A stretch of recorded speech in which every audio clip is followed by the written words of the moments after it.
As this is a course that normally involves mostly freshmen, I want to go over a few things for being successful in a college environment. Now, this might seem a little silly, but probably the best thing you can do is go to class.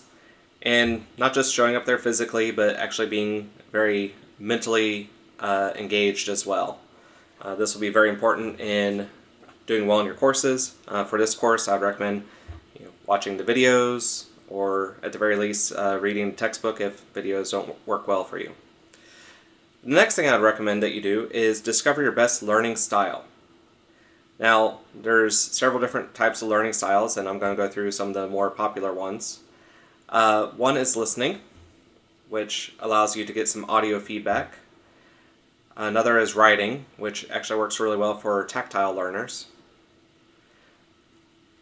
A third is reading, which really helps for visual people. And a fourth one is applications. And each of these are normally done in a normal classroom setting. This is why we normally give lectures. That helps with the whole listening portion. Taking notes helps with you being able to learn it and memorize it through that tactile input. We will also normally ask you to read textbooks, or you can read your notes. Another reason why professors normally say you should take good notes. And through doing exercises or homework problems. Now, doing multiple ways helps, but I'd recommend that you always focus on your strength. And you should perform these methods even if they're not assigned.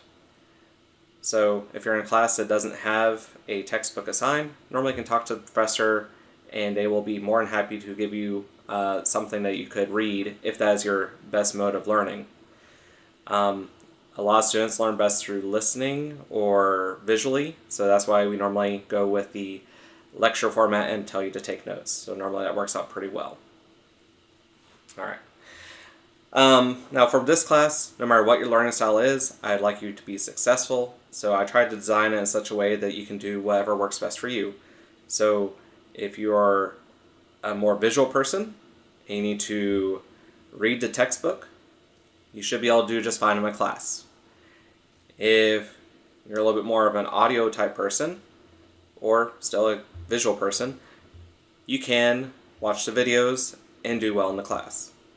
If you're more driven through applications, which a lot of us are, work through the homework problems. You might spend more time in the textbook doing problems out of there than others.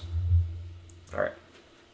Another thing you can do to be successful in the course is signing up for your courses correctly. And I don't want anyone to get overburdened. That's kind of the biggest thing that will hinder your being successful in the college environment.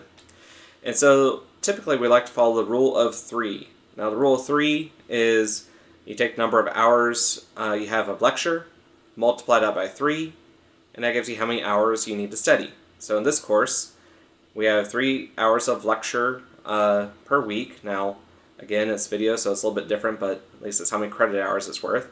So you should expect to study for about 9 hours a week.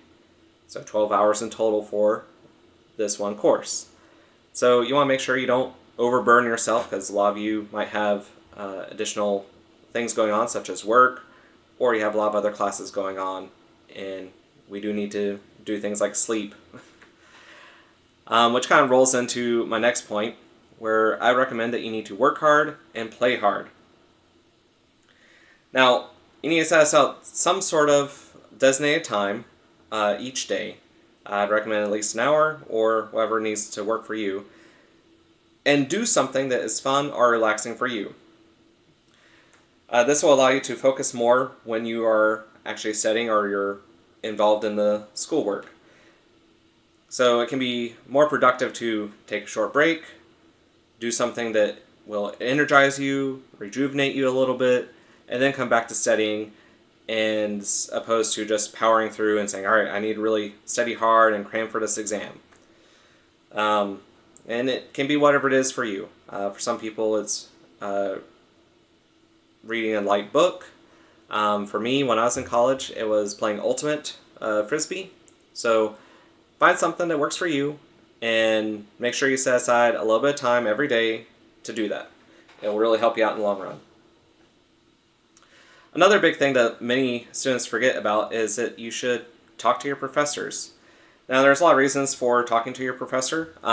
If you're having trouble with the course, or you need some clarification, or you're having difficulty with a particular thing and need more practice, by all means, you should talk to your professors, get some help. So one of our main goals here is to help you be successful in college and help you learn the material, and we're more than happy to do that for you. So if you ever need any help, send me an email, set up a group session, we'll figure out something to do. And another reason why you want to talk to your professors is so that when you are applying for grants and whatnot, we know you, so we can write good letters of recommendation for you. Lastly, I'd recommend forming study groups. Now, you don't always have to set up a study group to be successful, and it doesn't have to be a full-on study group, but it's normally good to at least have a note-taking buddy. That way, if you're in any of your other classes and you're sick, they can take notes and you can look at them, figure it out, or if you happen to kind of trail off while you're in class and zone out just a little bit, you can confirm with your note-taking buddy and get that figured out. If you want to form study groups, that can be very helpful. Just take it with a grain of salt because it can be a little misleading if it's all making sense as someone else is explaining it.